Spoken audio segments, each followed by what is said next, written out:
Okay दोस्तों, after fluid statics हम लोग एक नया टॉपिक चालू करने वाले हैं, वो है फ्लूइड डायनामिक्स, जहां पे फ्लूइड हमारा मोशन में होता है। ठीक है, तो अभी तक हम लोगों का जो फ्लूइड है वो हमारा एक्सिलरेट कर सकता था भले ही, लेकिन एज अ पूरा का पूरा फ्लूइड जो है इंडिविजुअल पार्टिकल्स के पास कोई सेपरेट वेलोसिटीज नहीं था, यानी जो भी वेलोसिटी था वो कॉमन था सबके लिए। अब जो है पार्टिकल हमारा फ्लो करेगा, फ्लूइड जो है वो हमारा फ्लो करेगा, तो फ्लूइड स्टैटिक्स का जो भी फंडा है वो सारे के सारे अब हमारा बदलने वाला है। ठीक है, तो ये वाला चैप्टर चालू करने के लिए सबसे पहले हमें जो फ्लूइड पार्टिकल्स हैं उनके मोशन को एनालाइज करना पड़ेगा, और उनके मोशन को एनालाइज करने के लिए हम जो यूज करते हैं वो है line of flow. Line of flow क्या है? It is the motion of a fluid particle. कोई एक पर्टिकुलर लाइन ऑफ फ्लो जो है वो हमारा इस तरीके से स्मूथली आगे भी बढ़ सकता है, या फिर जो हमारा पार्टिकल है वो इस तरीके से सर्कुलर मोशन पे भी हो सकता है, यानी वो एक क्लोज लूप जो है वो भी हमारा बना सकता है। ठीक है, now line of flow is basically collection of three terms।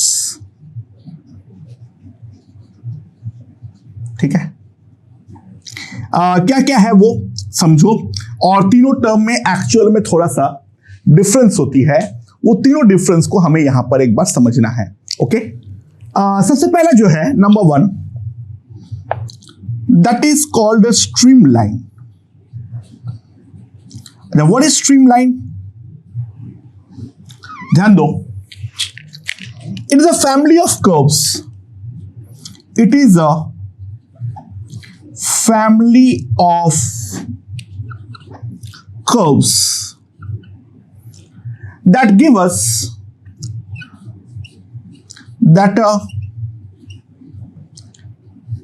instantaneous tangent to the velocity vector, to the velocity vector of the flow। कोई एक फ्लो का जो हमारा वेलोसिटी वेक्टर्स है, उन सारे वेलोसिटी वेक्टर्स को रिप्रेजेंट करने के लिए जो चीज हम यूज करते हैं उसको हम बोलते हैं, उस पर्टिकुलर जो हमारा फ्लूइड है उसका स्ट्रीमलाइन। मतलब मैं क्या बोलना चाह रहा हूं समझो, ये अगर कोई एक जगह का स्ट्रीमलाइन है तो उसका जो वेलोसिटीज है ये है हमारा v1 वेक्टर, यहां पर है हमारा v2 वेक्टर, यहां पर जो है that is v3 vector, so on and so fourth. ठीक है, समझ में आया?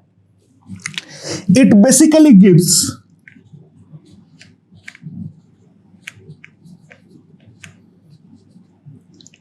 The direction at which a massless particle, अगर मैं फ्लूइड पे कोई एक मासलेस पार्टिकल छोड़ दूं, will flow at a given time। कोई एक पर्टिकुलर टाइम पे कोई एक मासलेस पार्टिकल जिस डायरेक्शन में फ्लो करेगा उसको हम बोलते हैं उस पर्टिकुलर चीज का स्ट्रीमलाइन। ठीक है, दूसरा जो है वो है हमारा स्ट्रिक्ट लाइंस। इन टर्मों में डिफरेंस जो है वो बहुत ही ज्यादा माइन्यूट है। ठीक है, और आगे के पढ़ाई में हम इनके बीच में कोई डिफरेंस करने वाले नहीं है, लेकिन खैर डेफिनेशन जब मैं पढ़ा रहा हूं तो इन टर्म्स में डिफरेंस जो है वो मालूम तो हमारा होना चाहिए। So what are strict lines? It is the locus of all the fluid particles, it is the locus of all the fluid particles that have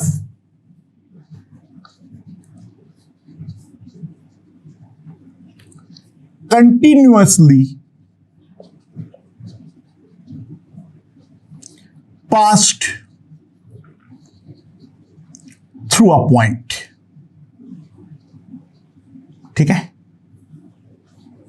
कोई एक पर्टिकुलर पॉइंट के थ्रू जितने भी पार्टिकल्स पास किया है, ठीक है, उन सारे के सारे हमारा जो पार्टिकल्स है उनका लोकस को हम बोलेंगे स्ट्रिक्ट लाइंस।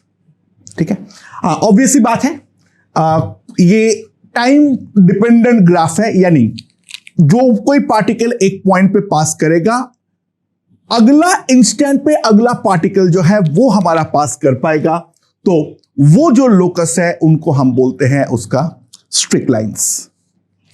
एंड थर्ड जो है that is called path lines. Now what is meant by path lines, एक बार उस बात को समझो।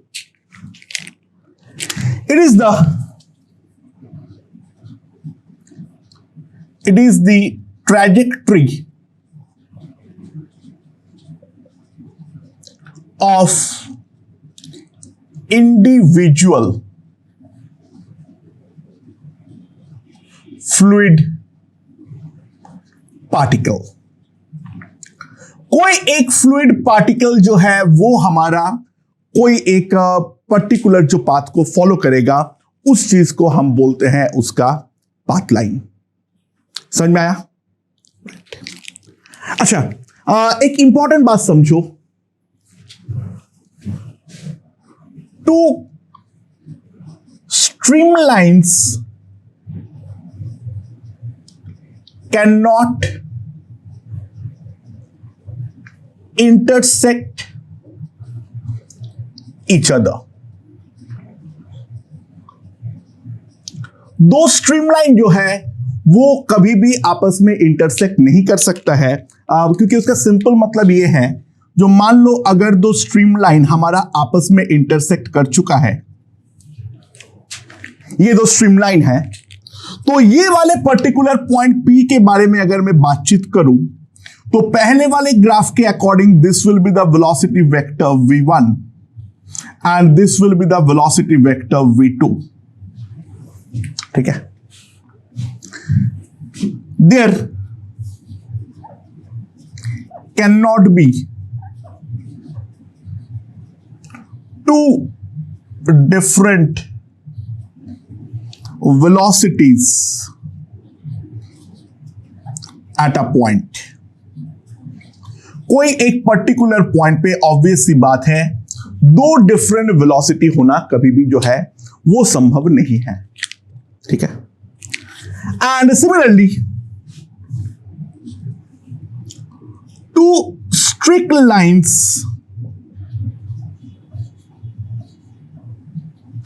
also cannot intersect each other। Reason समझो। स्ट्रिक्ट लाइन क्या देता है, कोई एक पर्टिकुलर पॉइंट पे जो डिफरेंट पार्टिकल्स है उनका लोकस। ठीक है, तो दोस्तों अगर दो स्ट्रिक्ट लाइन हमारा आपस में इंटरसेक्ट कर रहा है, तो in that case it is impossible, क्योंकि two different fluid particles can not be at a point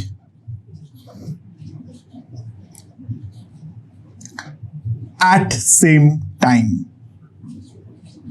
same time पर कभी भी दो डिफरेंट फ्लूइड पार्टिकल्स जो है वो हमारा एक पॉइंट पर आ ही नहीं सकता है।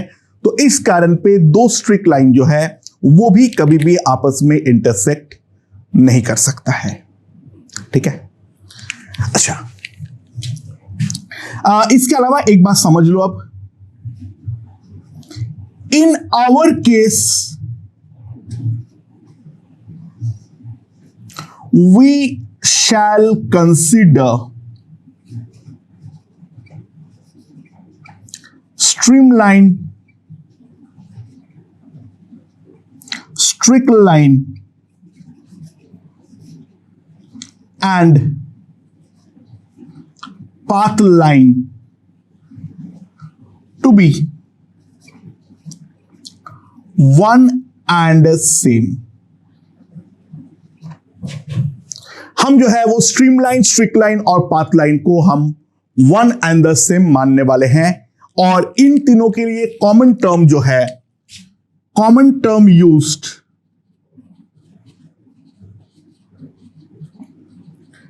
Is line of flow.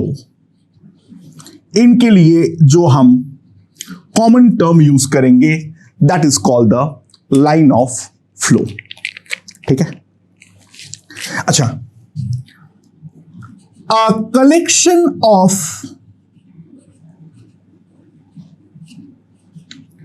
Lines of flow is called tube of flow. The collection of lines of flow is called the tubes of flow. यानी अगर मान लो हमारे पास बहुत सारे ऐसे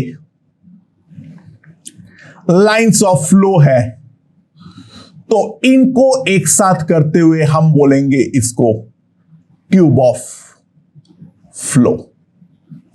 इनका कलेक्शन करते हुए हम क्या बोलेंगे, इसको ट्यूब ऑफ फ्लो। ठीक है, अच्छा, density of lines of flow, जो हमारा डेंसिटी होगा lines of flow is proportional to the velocity at a point.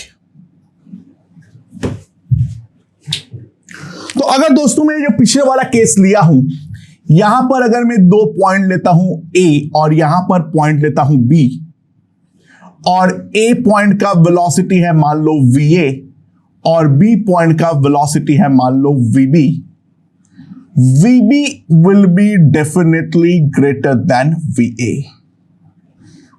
VB will be definitely greater than VA. ठीक है, अब यहां से आगे बढ़ने के पहले ये वाले चैप्टर में हम जो जो एजम्पशंस करने वाले हैं उन सब के बारे में एक बार पूरी तरीके से चर्चा कर लेते हैं। तो हमारा जो एजम्पशंस रहेगा वो क्या क्या रहेगा, समझो। सबसे पहला एजम्पशन नॉन विस्कस फ्लो, यानी हमारा जो फ्लो होना चाहिए वो नॉन विस्कस होना चाहिए। मतलब क्या है, समझो, 2 fluid particles,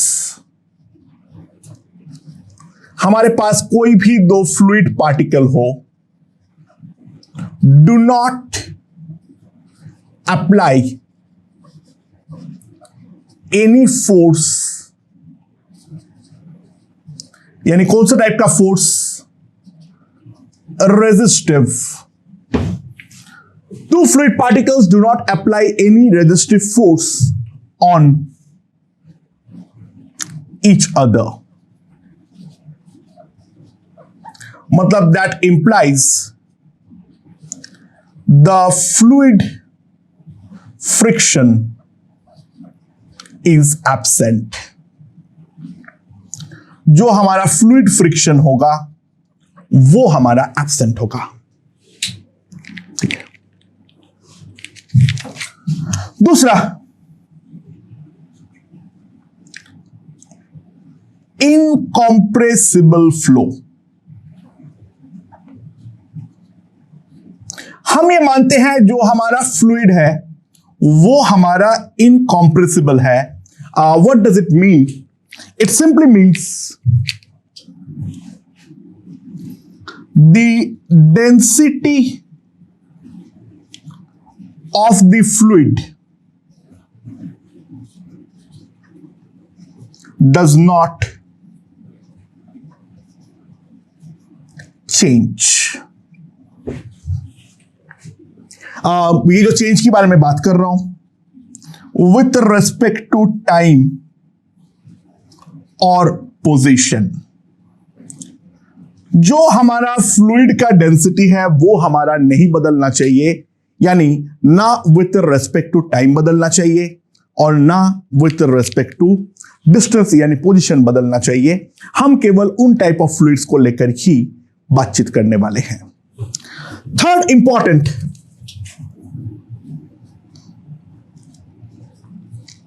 steady flow.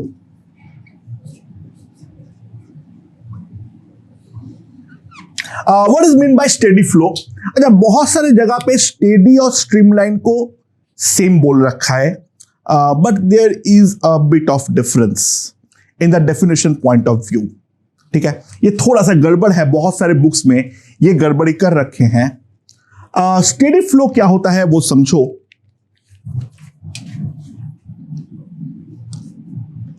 The velocity of particles at a point does not, the velocities of particles at a point, so it does not mean do not change with the time। हमारा time के साथ जो है कोई एक particular point पे जो भी वेलोसिटी है वो किसी भी हालात पर हमारा नहीं बदलना चाहिए। द रीजन बीइंग हम यहां पर एनालिसिस जो करेंगे वो 2 पॉइंट का एनालिसिस करेंगे और वो एनालिसिस होगा डिस्टेंस के पर्सपेक्टिव से। अगर टाइम के साथ भी हमारा वेलोसिटी बदलना चालू हो जाए तो इन दैट केस हमारा जो भी एनालिसिस होगा वो सारे के सारे बदल जाएगा। यानी कोई भी पॉइंट का वेलोसिटी जो है वो हमारा टाइम के साथ नहीं बदलना चाहिए। यानी कोई एक पर्टिकुलर पॉइंट पे जो भी फ्लूइड पार्टिकल पास करेगा उन सारे फ्लूइड पार्टिकल्स का जो वेलोसिटी होगा वो सारे कॉमन वेलोसिटी होगा। That is meant by steady flow. जो फ्लो स्टेडी नहीं होता है उसको हम अनस्टेडी फ्लो बोलते हैं। ठीक है। Fourth, irrotational flow. यानी इसके मतलब क्या है? इरोटेशनल फ्लो का मतलब क्या है? No fluid particle, no fluid particle must rotate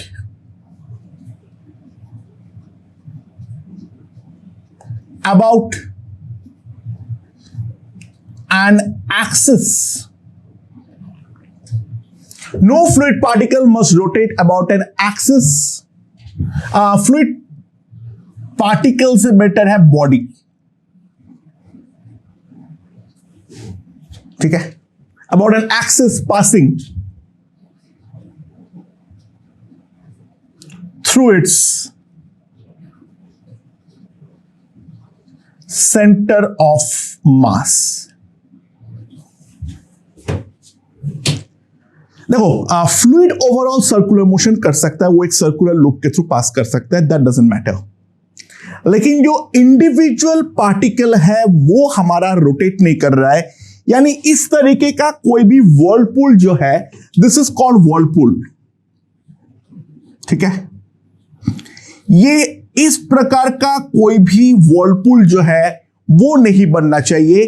यानी ये वाले को अगर मैं एक फ्लूइड बॉडी मान लूं तो इसका जो सेंटर ऑफ मास है, इसके अबाउट ये पार्टिकल यहां पर रोटेट कर रहा है। तो इस तरीके का कोई भी मोशन जो है वो हमारा नहीं होना चाहिए। इरोटेशनल फ्लो को एनालाइज करना बहुत ही ज्यादा मुश्किल काम है, ठीक है। अगर रैंडम इरोटेशनल मोशन है, ठीक है, तो in that case analysation practically impossible बन जाता है। बट हम लोग जो कंसीडर करेंगे उसमें कोई भी फ्लूइड पार्टिकल्स इस तरीके का वर्लपूल फॉर्मेशन के थ्रू नहीं जाएगा। Our flow will be completely irrotational. And last but बहुत इंपॉर्टेंट, वो क्या है? स्ट्रीमलाइन और laminar flow.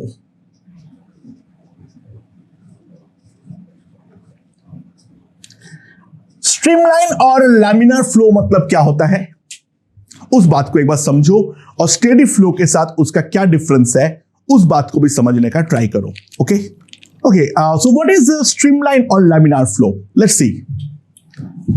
The velocity of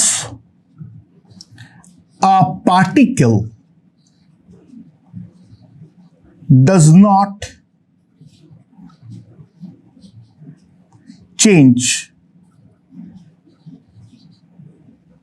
with respect to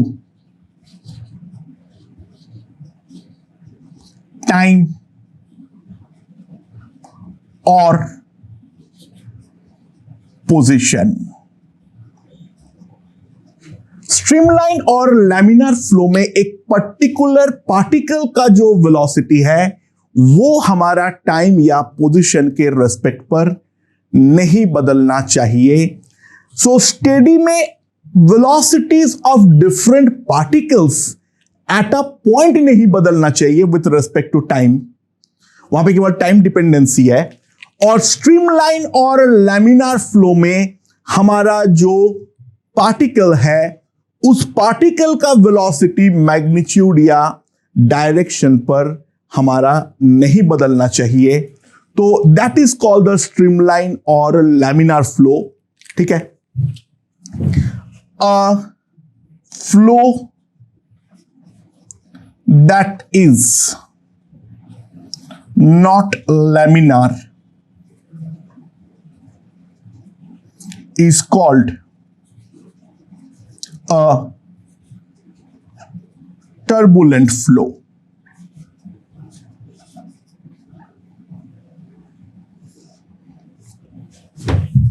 अगर फ्लो में लैमिनार नहीं है, फ्लो लैमिनार नहीं है, तो हम बोलेंगे उस पर्टिकुलर फ्लो में हमारे पास टर्बुलेंसी आ चुका है।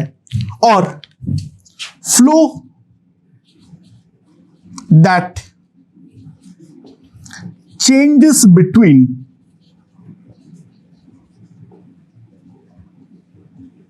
laminar and turbulent is called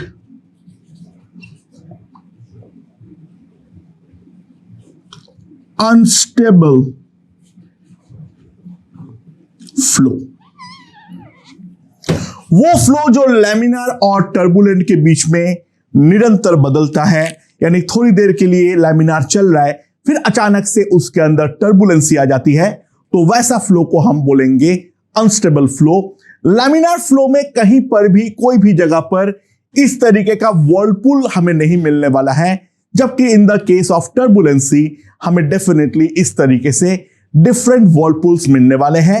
हम लोग का जो डे टू डे लाइफ है उस पे प्रैक्टिकली सारे के सारे फ्लो जो है वो हमारा टर्बुलेंट ही होते हैं। बट हम इस चैप्टर में केवल और केवल लैमिनार मोशन के बारे में ही बताएंगे। तो अगर हमारे पास अनलेस एंड अनटिल स्टेटेड रहेगा तो हम जो भी फ्लूइड्स पढ़ेंगे वो नॉन विस्कस होंगे, यानी उनके आपस में कोई फोर्स नहीं होगा, वो इनकॉम्प्रेसिबल होंगे यानी डेंसिटी कांस्टेंट रहेगा।